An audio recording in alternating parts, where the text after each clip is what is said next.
లూకాసు వార్త 10వ అధ్యాయము వచనము 27. నీ దేవుడైన ప్రభువును నీ పూర్ణ హృదయముతో, నీ పూర్ణ ఆత్మతో, నీ పూర్ణ శక్తితో, నీ పూర్ణ మనసుతో ప్రేమించుకొనుము.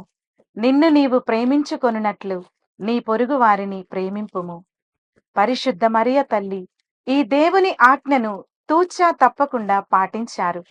ఆపదలో ఉన్న, అవసరతలో ఉన్న ఎలిజబెతమ్మను పరుగున వెళ్లి సహాయపడింది.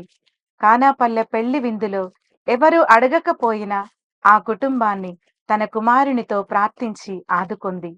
దైవ ప్రేమను, సోదర ప్రేమను ఒకే దాటిపై తీసుకుని వెళ్లిన వ్యక్తి పరిశుద్ధ మరియ తల్లి. ఆ తల్లిలా మనము కూడా మన సోదరులను సేవించి వారి అవసరతలను గుర్తించే ఒక మంచి హృదయమును దయచేయమని ఆ దేవుని వేడుకుందాం. దేవుడు మనందరను ఆశీర్వదించునుగాక.